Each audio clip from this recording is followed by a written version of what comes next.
Salut. Ouais, grosse journée à 4 matchs pour finir les groupes B et C. Ça a commencé par un match très triste du Sénégal. Je dirais même un match incompréhensible quand tu vois les joueurs qui composent cette équipe.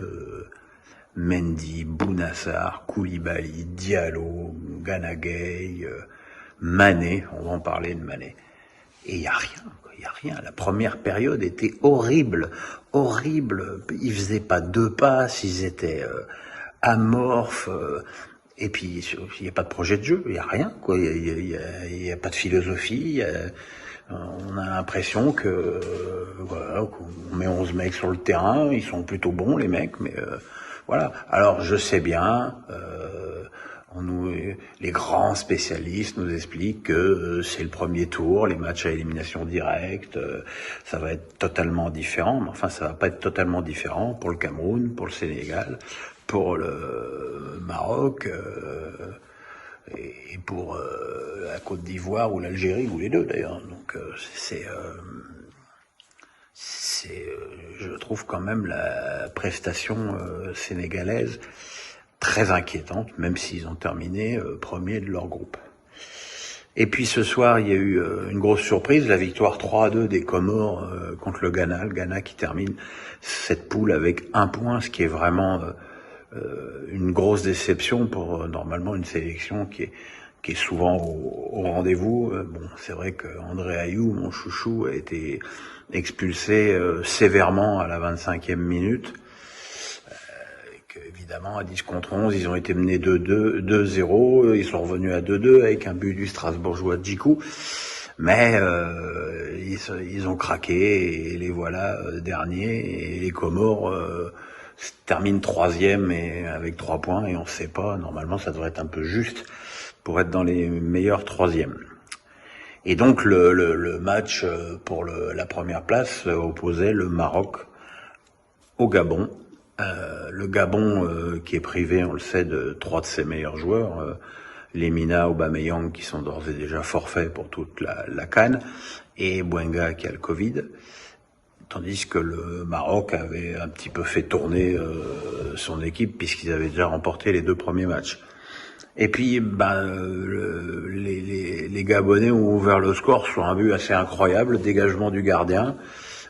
Chakla glisse, il a d'ailleurs failli se faire très très mal au genou. Et Avelina, l'attaquant de Clermont, vient marquer son 2e but de la compète. Et voilà, et longtemps, pareil, les Marocains étaient pas inspirés. Et il a fallu vraiment l'entrée en jeu de Sofiane Bouffal pour que l'équipe du Maroc prenne un petit peu d'allant. Sofiane Bouffal qui a obtenu un penalty que je trouve un petit peu sévère et qui l'a transformé lui-même. Et puis alors qu'on pensait que sur le plan physique les Gabonais étaient cuits, ils ont réussi à marquer un 2e but avec encore un très beau débordement d'Avelina et le René Aguerd qui marque contre son camp, très joli but d'ailleurs.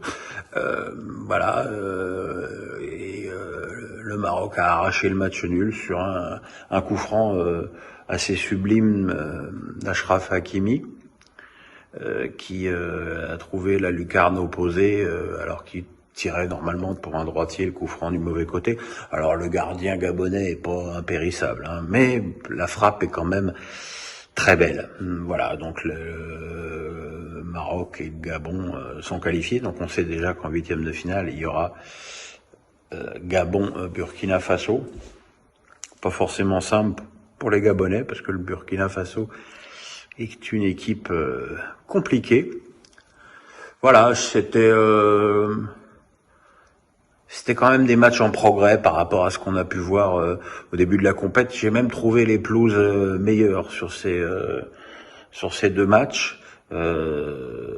J'ai bien peur, pour avoir vu des photos aujourd'hui sur les réseaux sociaux, que ce soit loin d'être le cas pour Côte d'Ivoire, Algérie. Alors évidemment, certains y voient un complot camerounais pour désavantager le jeu algérien. J'irai pas jusque-là, mais la question mérite d'être posée. Voilà, on continue demain et puis jeudi, le fameux Côte d'Ivoire, Algérie que beaucoup attendent. À bientôt.